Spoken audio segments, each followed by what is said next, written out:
I help teams understand how to present treatment and how to present themselves in such a way that that they increase their productivity, they increase their proficiency because they're increasing their treatment acceptance rate.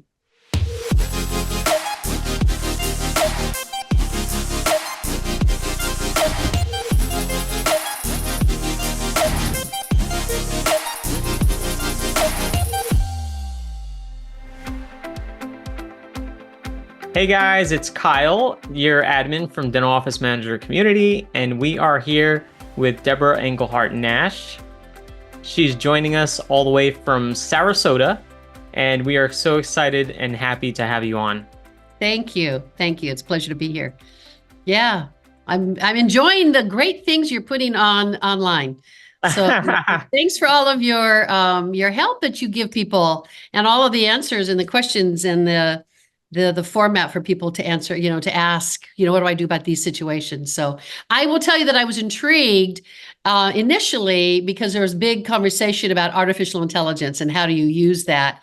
And that's a big game changer with submitting insurance, as I'm sure you are aware.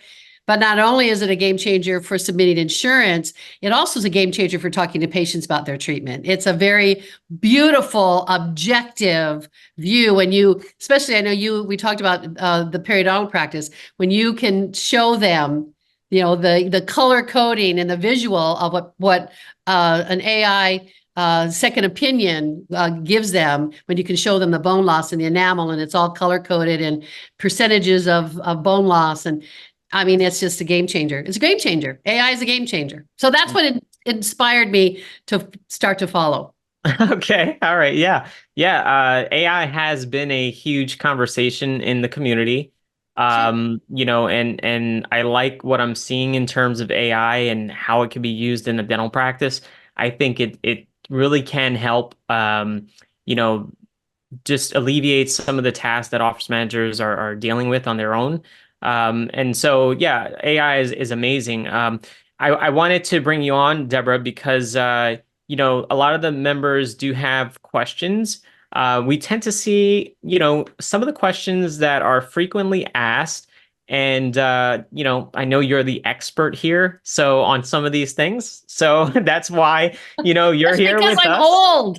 That's what's no. it called. Somebody called me a goat the other day, and I said it's because of my age. No. But yeah, you're here with us, and I appreciate you taking the time out to be able to kind of like run through some of the things here that to kind of answer some of the questions our members have. And some of the topics we had discussed going over was the treatment, case presentation process. I think maybe we should kind of touch on that a little bit because that is a popular topic. And I am noticing that members do have questions on, like how do you have that awkward conversation, right? Are there things that we should be doing or not doing? So I'm looking to you for some of the answers here because you're the expert. So help us out.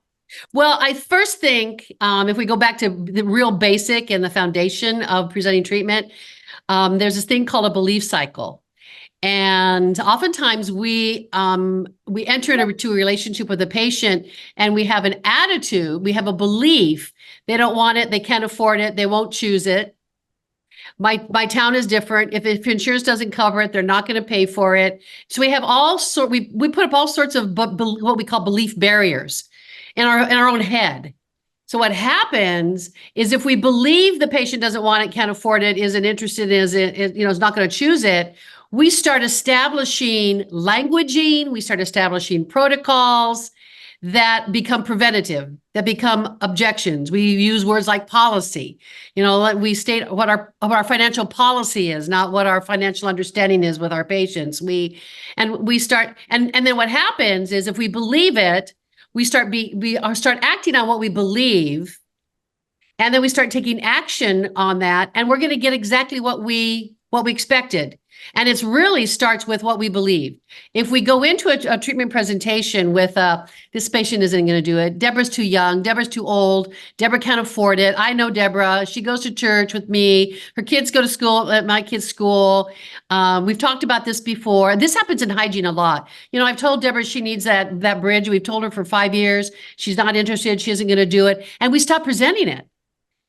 So that's that belief that, and if we go into treatment presentation with the belief cycle of they don't want it, they don't need it, they can't afford it, we are going to create systems that's going to perpetuate our belief. It's almost like, I don't want to bring up politics, but it is like politics. If I believe candidate A is the favored, is the right candidate, I'm going to find all the resources that proves to me that candidate A is the right candidate. If I believe candidate B is the right candidate, I'm going to go to all the resources that prove to me that candidate B is the right candidate. So I'm going to behave in such a way that's going to perpetuate what I believe. And that's why we say things like, well, all of our patients, or our policy is, or we hand them a sheet of paper and we say, here's your treatment plan, here's our financial policy, read these, sign this, and we don't personalize it. We don't engage in relationship. We engage in office policies. And that's not why I'm not going to choose treatment based on office policies. I'm not going to do it. Yeah. In fact, you told me this was freewheeling, and you and I haven't never met, and so you can say, oh my gosh, I can't believe I told her to do this because this is crazy. I was just getting ready for the presentation I'm doing here in Sarasota about customer service trends for 24-25 related to healthcare. And one of the things that they talk about is one of the major customer service trends in healthcare is I want to have a relationship with the people who serve me. If I want to go to urgent care, that's a different relationship. Yeah. But if I want to go and have comprehensive treatment, that's a whole other level of care. And I'm going to pay more for people that like me, people with whom I have a relationship. That's who I'm going to want to see, and that's who I'm going to want to pay. And once again, not saying that, we need urgent care. We need places like that. We need one-stop shopping for emergencies, for our vet, for our medical, for whatever. But where I really want to go to are the customer service trend is I'm going to pay, and I will pay more for people that serve me well. Yeah. So I love it. Right. One of the things that I've worked on myself in the dental practice is really trying to make like a personal relationship with that patient in such a short time, right? I always felt like, okay, the patient's coming in, they meet with the doctor and they're there for a while, going over the treatment plan. And then I sit them down, I go over things with them, insurance, financials. But during that time, how do I connect with them? How do I really treat them like a person instead of like a dollar sign, right? And let's back way up. Let's back up even before you. And you think about this, I chose your office when I picked up the phone to make the appointment. I've already chosen you. So it's that person's responsibility on the phone to validate that I made the right decision. So if you want to be different, you want to charge a different fee, and you want to establish different protocols in your office, your phone call has to be different. So there's a couple of things, for example, as opposed to say, if I said, you said, hi, my name is Kyle, I'd like to make an appointment for an exam. I don't want to go into this. Well, Kyle, let me tell you what we do with all new patients. All new patients get a full mouth series x-rays, they get periodontal probies, they get an oral cancer screening again, they get charting, they get comprehensive radiographs, they get study models. Then we're going to go over your treatment plan. We're going to tell you what your insurance is going to play. We're going to tell you what your out-of-pocket expenses are going to be. And so for me, and I've had friends who've used this. They said, Deborah, can I use this in my seminars and I'll give you full credit? And I say, yes. So I think the most important question for me to ask you that starts the whole relationship process, if you called me and said, I'm calling to make an appointment for an examination, I may say, Kyle, let me be the first to welcome you to the practice. So that I am sure that we meet your expectations, may I ask you a few questions? So I always say, before you even launch into all that stuff, get permission. Because then they say yes. And then for my most important question I'm going to ask you on that telephone call is going to be, tell me what inspired you to call. Because there's a reason you called me. I know you're in a specialty practice, and there's been a referral. But if I'm in a general practice, there's a reason I called. I wanted to improve my dental health. I want to improve my dental appearance. it's time. I've just moved into a new location. You got to find out why I called. And based on why I called is how the conversation will go. So then I can say, based on what your motivation or based on why you're calling, here's how I think we should begin. As opposed to saying all new patients get this package. And it may mean that all patients are going to get that package. But how do I feel when I say, well, our office policy is this is what all new patients get? It's not very exciting. I'm just kind of, yeah. Yep. So the person answering the phone call should probably be more maybe in chart, like in control of the conversation, or more so like, hey, why instead of divulging all these things, procedures that we do in the practice, just kind of say, hey, look, what is the reason you need to come see us? Well, I think here's the other thing that happens. I know you and I were talking about insurance. Oftentimes, say I'm calling to make, I want to make an appointment. And my first question is, well, Kyle, what dental insurance do you have? And now I spend 20 minutes telling you about your deductions, your policies, your out of pocket, your what they will and will not cover. And then we wonder why the patient is so focused on insurance. We took them there. That's exactly where we started. So I may end or the middle of my conversation may be something like, Kyle, so that I can help you with your insurance plan, may I ask about your coverage? So as opposed to the deciding factor or the choosing factor is not based on insurance, happy to help you with insurance. And let's say the patient starts asking the question, and you may say, do you take my insurance? I'll be happy to tell you how we handle insurance. Before I do, may I ask you a few questions? How did you choose us? What made you choose us? So yeah, do I want to be in control of the conversation? I absolutely, not in a negative, aggressive way. But once again, I don't want to spit out what's going to happen to them. See, here's what happens many times. And I had a practice in New Jersey, and he was frustrated. He had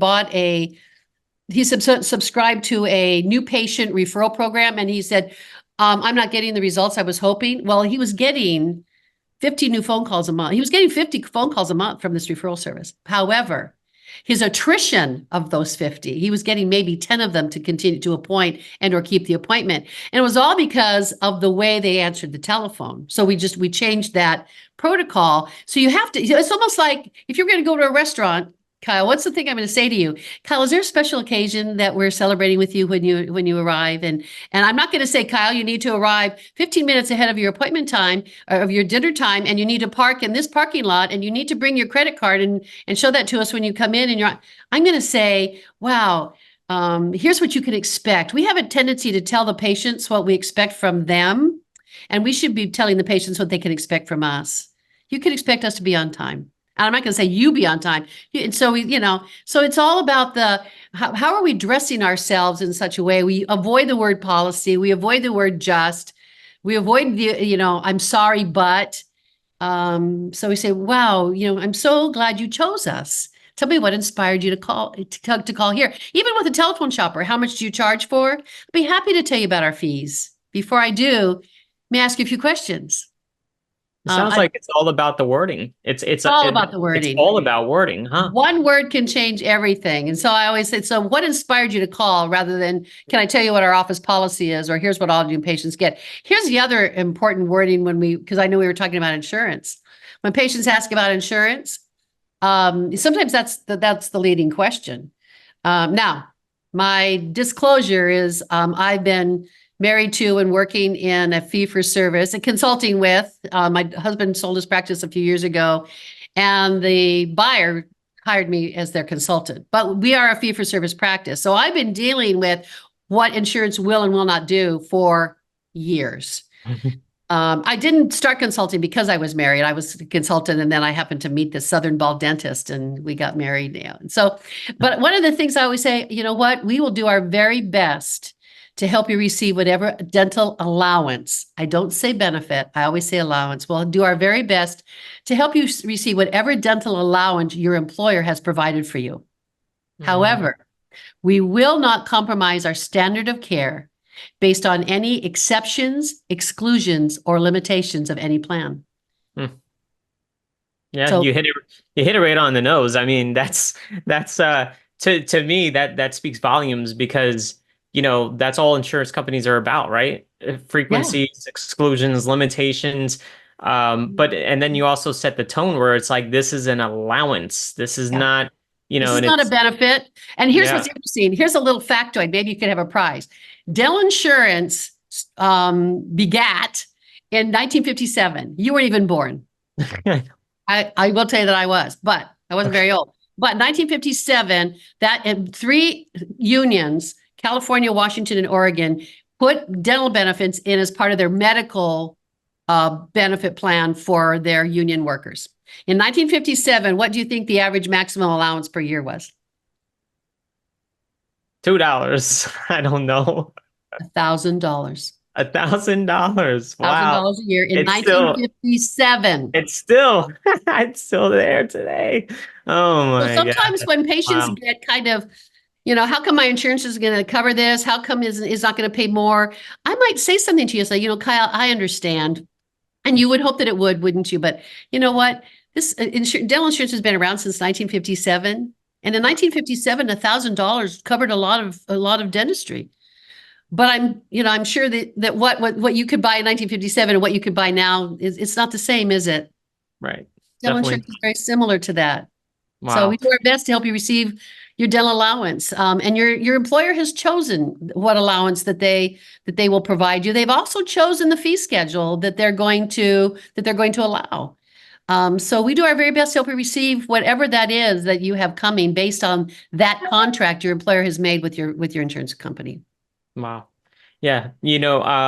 What I've always actually, I wrote an article for dentistryIQ.com, and the article was about insurance plans and frequency limitations, exclusions, the whole nine yards.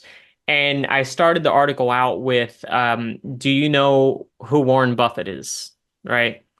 And to me, when I learned, the more I learned about Warren Buffett, the more I learned that he really made a fortune in the insurance industry.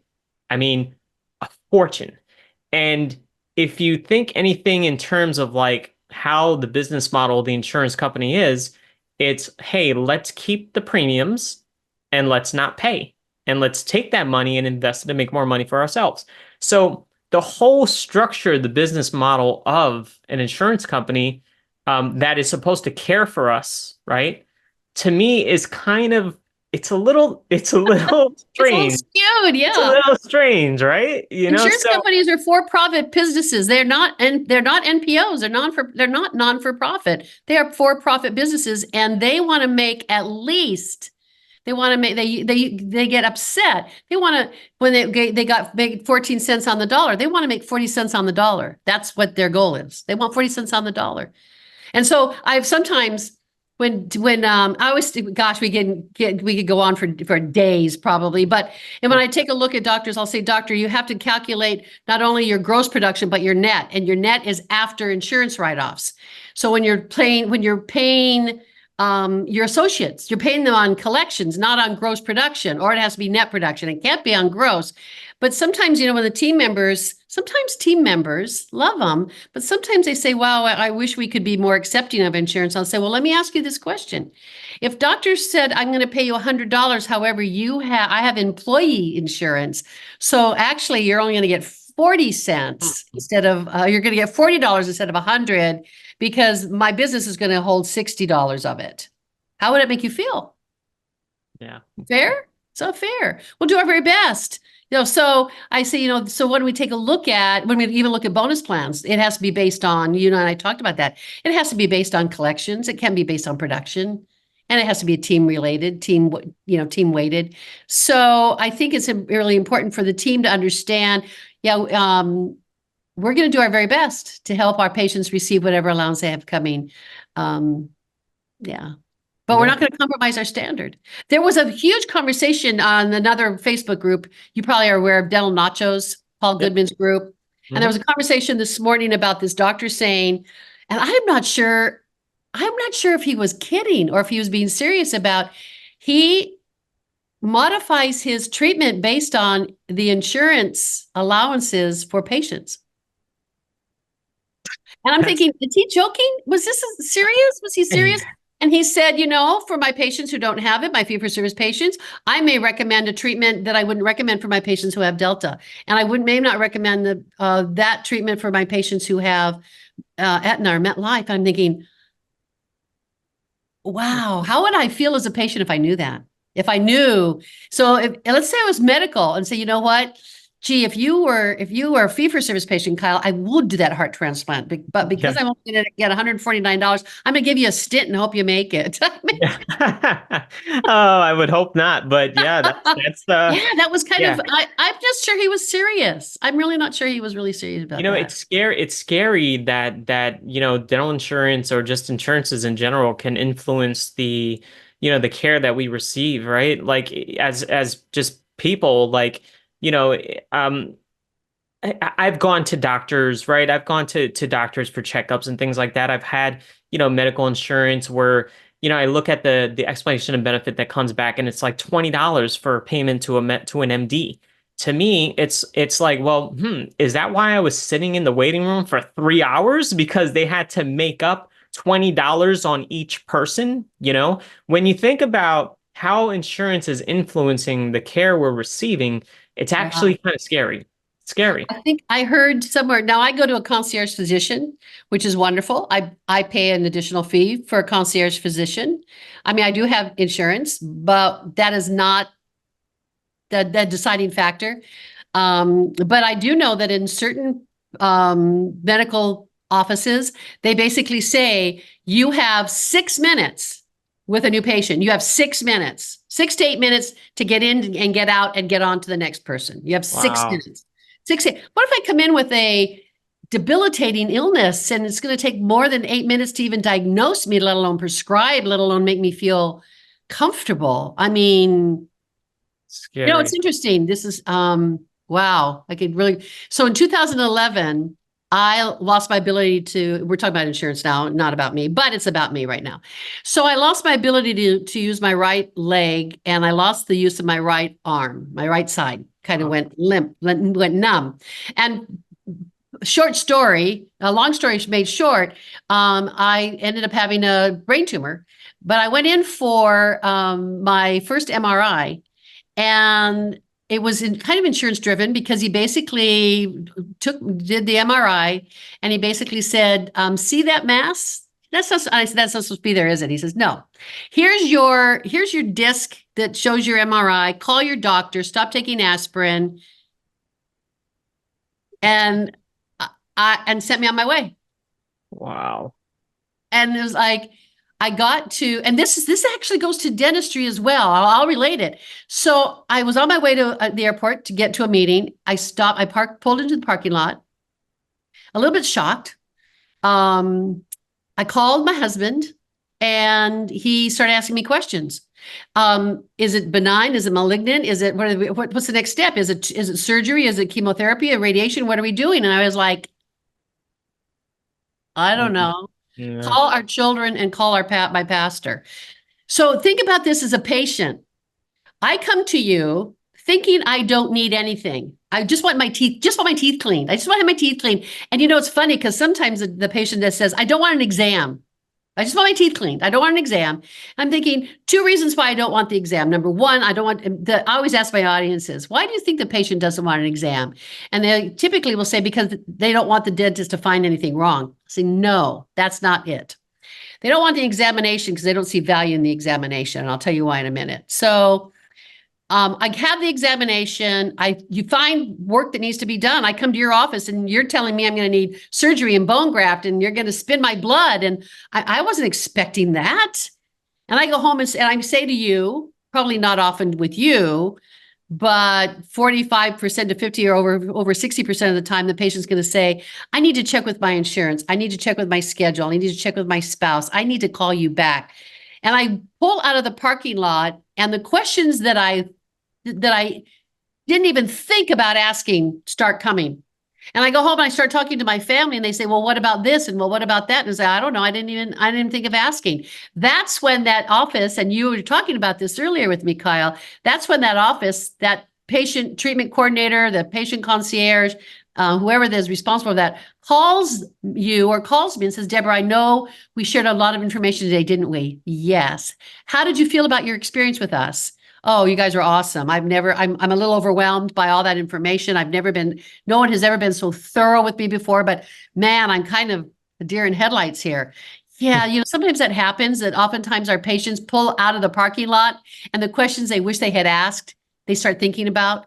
So we always make ourselves available to answer any of those questions you may have had once you left our office or once you started talking with your family members or your friends about your experience with us. It's not dialing for dollars. And so many times we call the patient to say, hey, Kyle, you ready to schedule? Are you ready to schedule? You ready to schedule? Because we're trying to fill the schedule. We're trying to get you on the books. No, I'm calling to answer any questions you may have had after you left. Yep. Because we found that many of our patients they start thinking about their experience with us, and some of the questions they didn't think about are the questions they wish they had asked. So we make ourselves available to do that for you. Yeah, one of the things I actually do in the practice is if a patient doesn't accept treatment, I'll give it about a day or two. And then I reach out to them. I say, hey, look, is there any other questions you may have had? Would you like to come back for a quick, just kind of meet, sit down? We can kind of go through things. There's no charge for the visit. There's absolutely, we'll make the time for you. And I have found that, patients will come back and sometimes they'll ask, hey, what about, the treatment, or what about this? And I feel like maybe just there is, like you said, there's just so much being thrown at them, the experience, the handoff, right. It's just a lot at once. And then they don't have the time to really kind of like retain the information. And like you said, when they leave, they have so many questions. And one of the things that I feel is actually kind of a disadvantage in a way is these patients will go online and they'll actually start Googling these things. Oh, and, I know. They're finding themselves on these strange forums with so-called doctors and dentists. And then they're on YouTube and they're looking at these crazy surgeries. Maybe your practice is not doing a surgery that way. Maybe they're not using that methodology of treatment, and it scares the pants off these patients, and then they don't want to come back. So, I could see, 100% exactly what you're saying. I think that follow-up is important. Yeah, it's funny. One day, one of my husband's patients came in. He's an architect and he's the one responsible for remodeling the Charlotte Douglas Airport. And he came in and he said, hey, Ross, I was online last night. He was getting ready, I think, to do a bridge. He said, I was online last night and I was learning about how you are going to, how this could be done. Okay. And my husband was witty enough to turn around and say, Carl, that's interesting because last night I went online how to build an airport. And I got some ideas. I have some suggestions.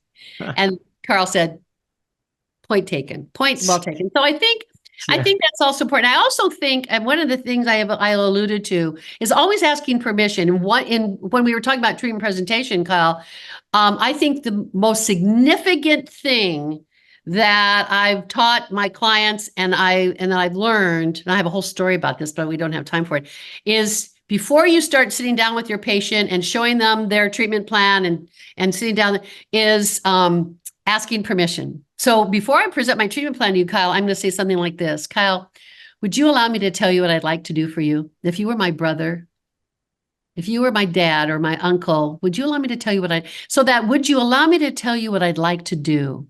Mm. I have never, ever, never, never, ever, never heard a patient say, no, don't tell me, ever. I've never even heard a patient stop and say, wait a minute, before you tell me, what's my insurance going to pay? They may ask it at some point, but I've never heard when a doctor asks the patient that question, or a treatment coordinator, would you allow me to tell you what I'd like to do? If you gave me carte blanche, if you were my brother, here's what I think would be in your best interest. Yeah. Or here's what I think is going to work for you. And actually, so now the patient gave you permission, as opposed to me saying, Kyle, let me tell you what you need. Let me tell you what let me tell you what I saw. Let me tell you what you need. Let me tell you how your insurance is going to be involved. I'm going to slow down. I'm doing this program in 2 weeks on presenting treatment. And part of it, a lot, is body language, pace, and tone of voice. So sometimes when we're presenting treatment, we need to slow down. Yeah. We need to change our tone of voice. We need to change our pace. We need to change where we sit, where we stand, so that the patient, I'll never forget and I've used it. I take my life experiences and say, okay, how do I apply this to dentistry? Years ago, 35 years ago, as a matter of fact, I was pregnant with my daughter, and I got bad news. My alpha fetoprotein test, which determines whether or not you're carrying a Down's child, it came back positive. Now my daughter always says, "Please remind the mother that I'm not a Down's child," and then I don't get, I wouldn't care if she were. But when I got the news, my OBGYN called me and said, "Deborah, what questions can I answer for you?" Which is a great lead in. And I said, "Wow, how much time do you have?" And his response was this: "I have all the time you need."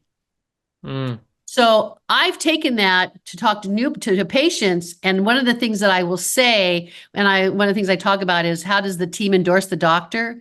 One of the things I often say is, the doctor will give you all the time you need to help you make the right choices for your care. Or we will give you all the time you need to help you make the right choices for your care. My responsibility is to give you the information to help you make the right choices for you. And what that does, that puts the ownership of the choice to the patient, as opposed to, we're going to tell you what you need. Here's what you can do. Now, do you want to proceed? We're going to give you the information to help you make the right choices. So I'll give you as much information as you would like. I can be as graphic as you prefer, or as non-graphic as you prefer. Because some of your patients might say, "Don't show me that. I don't want to see that." And some people say, "I want to see it." Yeah. Show it, and show it, and show it to me. I want to see it. So I think that would be also gee, tell me how you would like me to dispense this information to you. How much information do you want? Because I'll take all the time you need, and I'll give you all the information that's going to help you choose what's right for you. Yeah. Yeah, that's great. In terms of showing the treatment, so exactly what you hit on, where it's like, I have animated brochures, I call them, right? Or animated YouTube videos, right, of certain procedures. Then I also have the bloody, gory stuff on the wall of all the doctor's publications. And so, I tell the patient, I say, look, I can show you this side of it, or if you want, you can look at the other side of it. And I give them two options, right? Now, most of the time, the patients, they typically will opt for the animated one. But I found that kind of like educating the patient in that way, it kind of like helps kind of like maybe increase the acceptance of the treatment. Oh, What would absolutely. be what would Because be you know why? Let me back up. I'm so glad you said this was freewheeling conversation. Over 65% of our patients are visual learners. They have to see something to understand it. Mm. Okay, the other percentage are what they call audio learners. They have to hear it. So sometimes when you're talking to a person and they close their eyes, that's an audio learner. They have to hear it. So they're gonna block out the visual because they need to hear. And the other percentage of the patients are what we call visceral. What's my gut reaction? How am I physically responding to this? So that's why when we take a look at our office, we take a look at our facility, we take a look at the way we stand to greet and all of our behaviors. It's what sort of visceral reaction are you soliciting? Are you listening from the patient? I mean, how do I feel when I walk into your office? That's a gut reaction. Do I feel like I'm in the right place? Have you ever gone into a restaurant and you went, "Oh no, this isn't," or a hotel room, you pull into a hotel, and sometimes I pull into a strange city and I pull in, and nowadays I ask my client, "Where would you recommend?" But sometimes what they recommend, I pull in, I go, "Oh my." Well, what's my experience going to be for that whole trip? It's going to be that visceral reaction.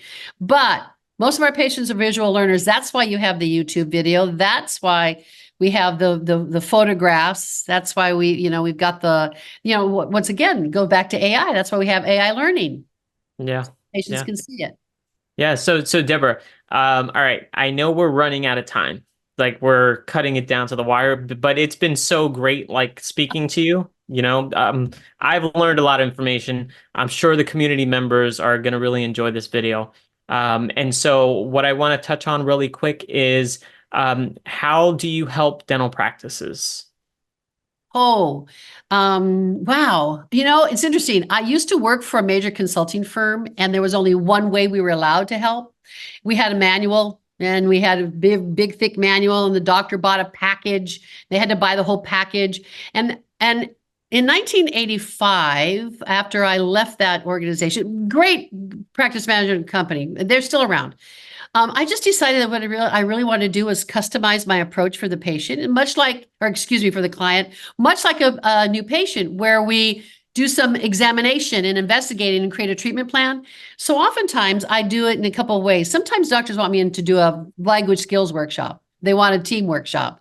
Sometimes they want me in and say, listen, I want you to watch our team work, and then I make recommendations. So I do work in office. I also work virtually. Sometimes I love to be able to go into an office and then follow up with virtual consultation if I can. I don't know if for some reason that it's not physically feasible for that to happen, then I'll do Zoom meetings such as this.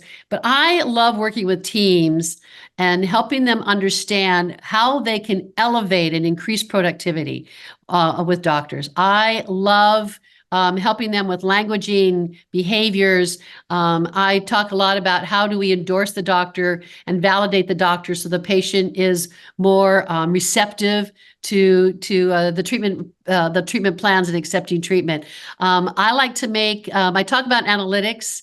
I'm a fan. I hate math, but I love what statistics tell me. And I like to make them come to life for practices, so they're not so afraid of looking at numbers and they don't feel threatened by them. They're not used as a weapon. They're used as a guiding tool of where do we need to improve? What do we need to do to change our statistics? I'm a huge fan of rewarding the team. I'm a big fan of bonuses. You and I spoke about that. But I'm all about team development, increasing productivity.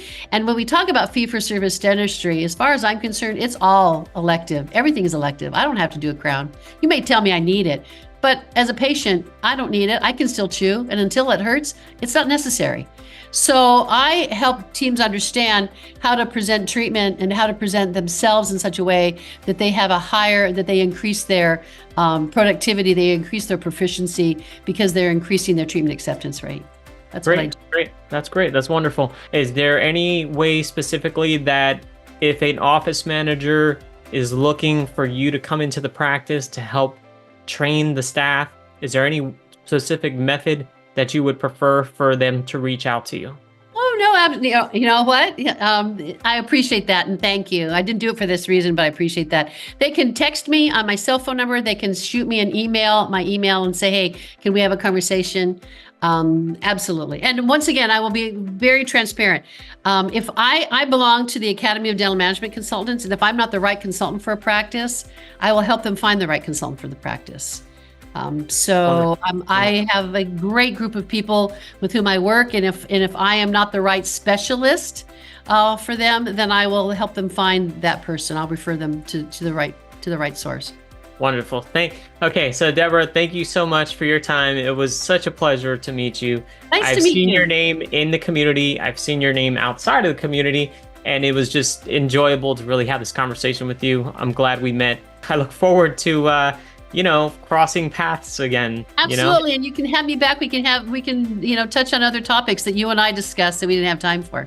Yeah. I would love to in the future, like maybe talk on bonus structures for the practice and stuff like that. But yeah, we'll save that for another time. Again, Thank you so much, Deborah, and enjoy your time in Sarasota. And take care. Thank you. Thanks so much. Thank you so much. Thank you.